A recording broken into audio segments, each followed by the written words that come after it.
Nah, guys, kembali lagi di channel saya, channel Apri Sitorus, di mana channel ini, guys, akan memberikan sebuah gambaran atau informasi terkait bagaimana keadaan kamu, mulai dari pekerjaan, asmara, bahkan keuangan kamu gitu. Nah, sebelum saya memberikan sebuah informasi terkait keadaan kamu di siang hari ini, guys, saya tidak bosan-bosannya untuk mengingatkan apabila teman-teman ketemu dengan channel saya agar menekan tombol subscribe-nya dan menyalakan loncengnya supaya next video saya lebih semangat untuk memberikan informasi kepada kamu gitu.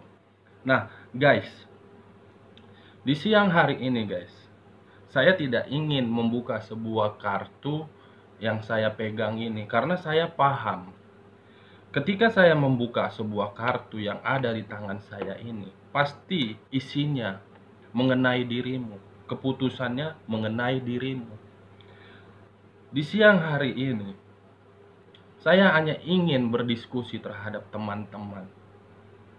Apabila teman-teman ingin mendengar, silakan. Tetapi kalaupun memang teman-teman menilai saya terlalu melebihi kapasitas, itu pun tergantung teman-teman untuk menyikapinya gitu.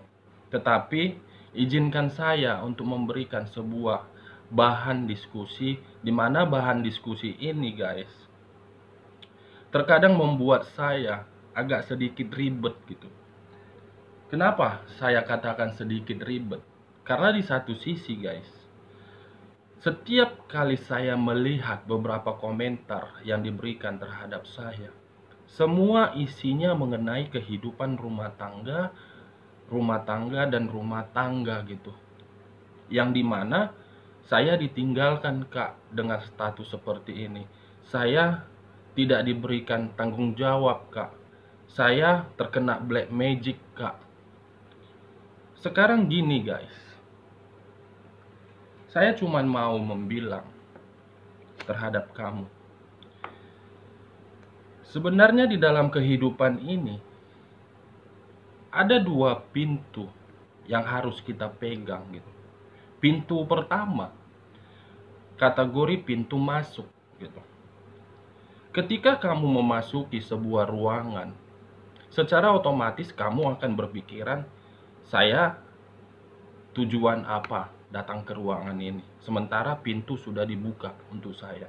Nah, seharusnya teman-teman bisa berpikiran positif gitu. Kenapa saya bilang ada pintu masuk dan pintu keluar? Karena teman-teman itu tahu seberapa besar nilai kehidupan teman-teman yang miliki gitu. Kalaupun memang ada orang yang masuk di dalam pintu tersebut, teman-teman tahu seberapa besar nilai yang akan diberikan. Begitu juga ketika dia keluar terhadap pintu tersebut, teman-teman pun tahu seberapa besar nilai yang teman-teman miliki dan seberapa besar nilai yang dikeluarkan di dalam pintu tersebut. Tergantung bagaimana teman-teman menyikapi. Ibaratnya seperti ini, guys. Kenapa saya selalu bilang pintu masuk dan pintu keluar gitu. Kalau teman-teman sudah berani mengambil sebuah keputusan terhadap apapun masalah yang teman-teman hadapi, ia berusaha untuk memberikan suatu pemikiran yang positif terhadap pintu masuk tersebut. Kalaupun memang teman-teman ingin keluar dari sebuah pintu tersebut, usahakan posisi teman-teman itu berubah. Agar apa saya bilang berubah? Karena gini, ketika seseorang yang sudah meninggalkan teman-teman, secara otomatis teman-teman pun pasti berada di dalam circle atau tempat di mana tempat itu apakah saya bisa maju atau tidak gitu. Semua kembali terhadap teman-teman. Nah, pembicaraan lain, guys, ibaratnya seperti ini ya. Saya bukan mau melebihi kapasitas saya dan mau memberikan sebuah saran atau apa, tidak. Karena saya menanggapin setiap komentar yang diberikan terhadap saya, berbagai komentar, di mana komentar itu saya perhatikan tidak ada komentar yang menyenangkan gitu. Memang saya tidak tahu bagaimana kondisi teman-teman, tapi setidaknya coba sekali-sekali berpikiran di dalam diri kita, memperbanyak rasa bersyukur. Kenapa saya bilang memperbanyak rasa bersyukur? Karena gini guys, bandingkan kalau saya memberikan satu contoh gini, satu contoh, ada hal yang perlu kamu ketahui. Hal apa yang bisa kamu banggakan di dalam kehidupan ini gitu. Itu salah satunya. Kenapa saya bilang hal seperti itu? Karena gini, bandingkan diri kamu di usia 8 tahun dan di usia 80 tahun gitu. Apa yang akan terjadi di saat saya di usia 8 tahun dan di usia saya 80 tahun? Dalam arti, kenapa saya bilang apa yang harus bisa dibanggakan di dalam diri kamu, bukan kedua orang tua kamu yang harus kamu banggakan gitu, tetapi dirimu terhadap contoh yang saya berikan ketika kamu berusia 8 tahun dan ketika kamu berusia di 80 tahun. Apa yang harus kamu banggakan? Saya bukan berbicara terhadap membanggakan orang tua, tidak. Pentingkan diri kamu gitu. Karena yang namanya kehidupan,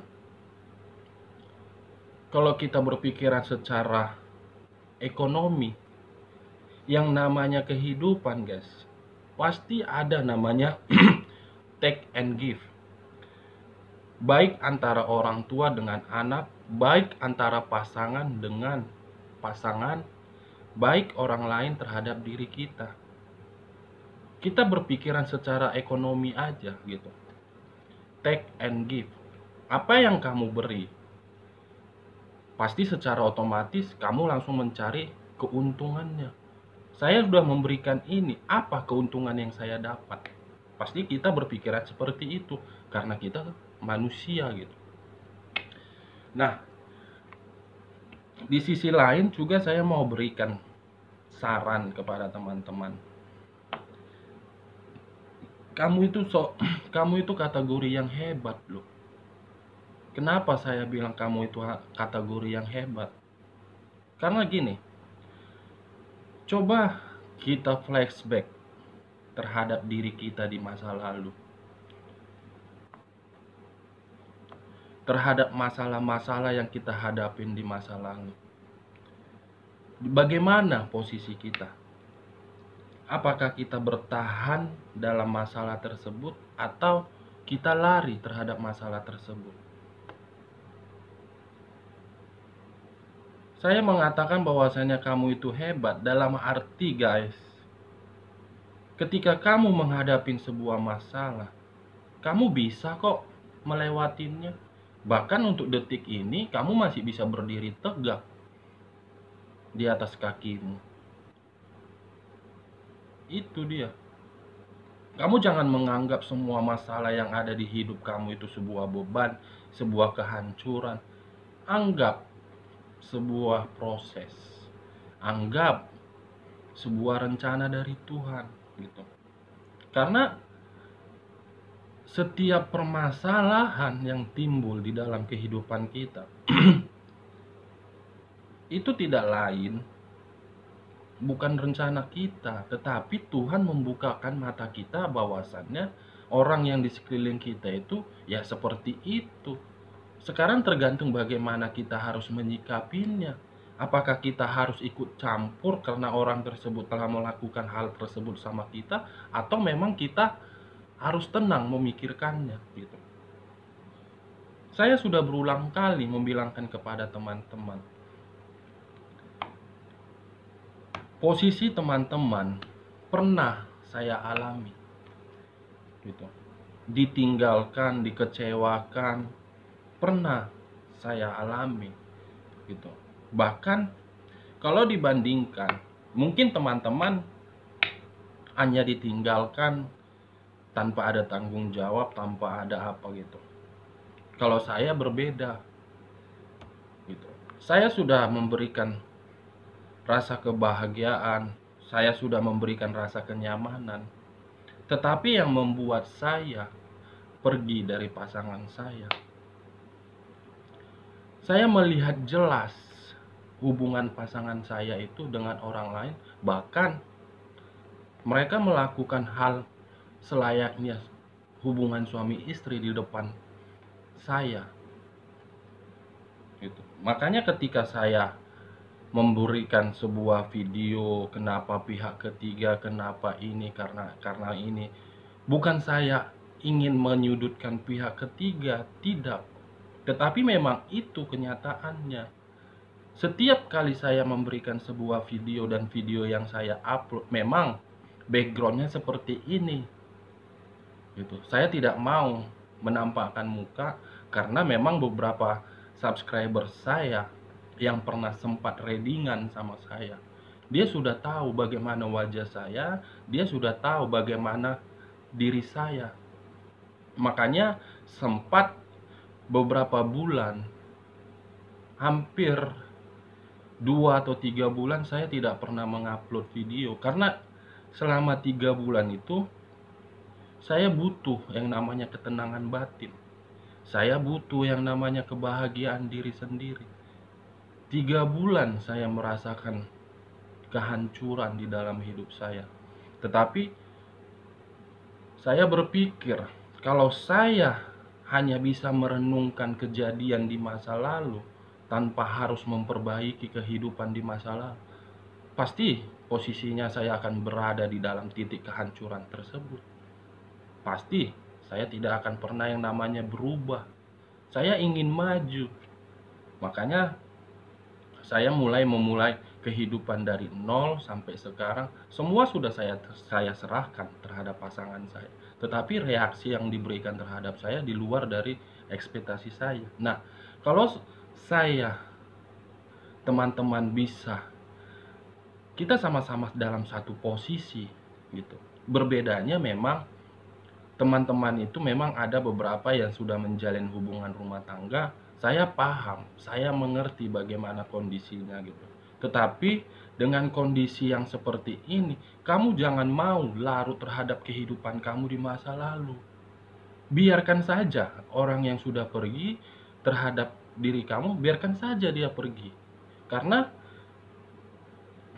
di saat disitulah kamu bisa belajar bahwasannya dia bukan orang terbaik terhadap kita gitu.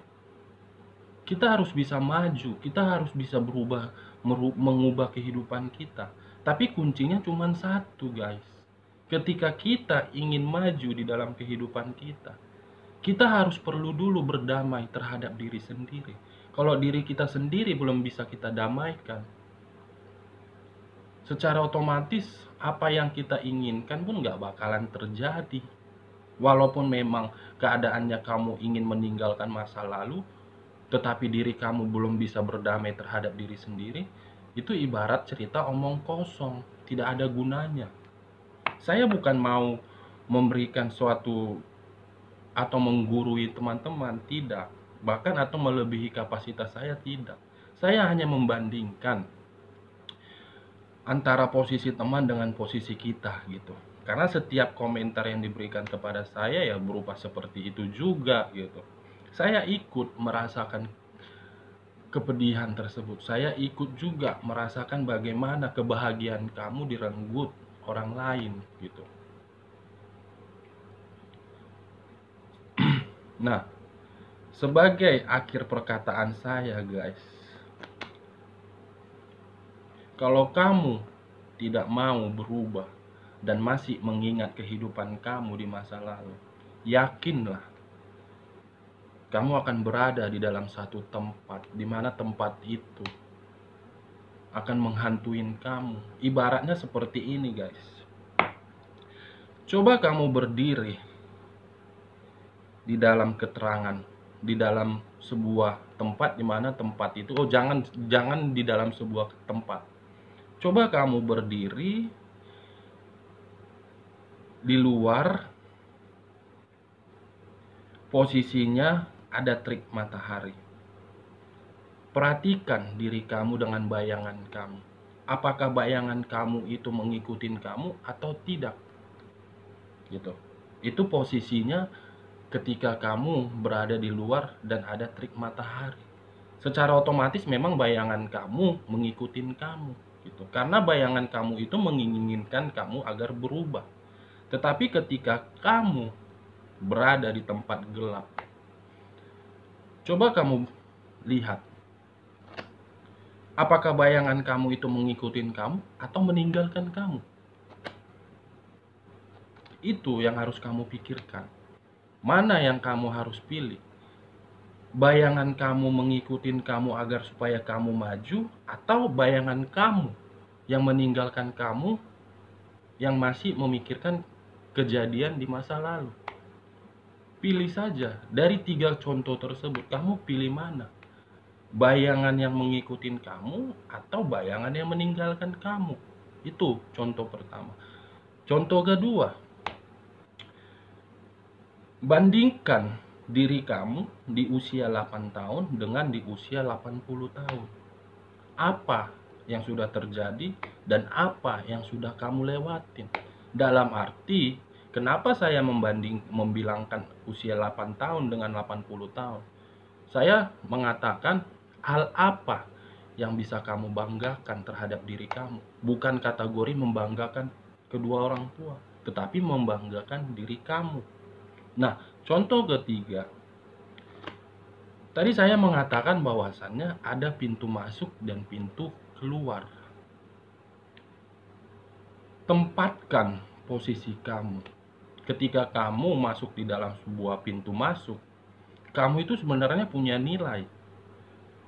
Apakah nilai kamu itu berharga atau tidak? Kamu yang menentukannya.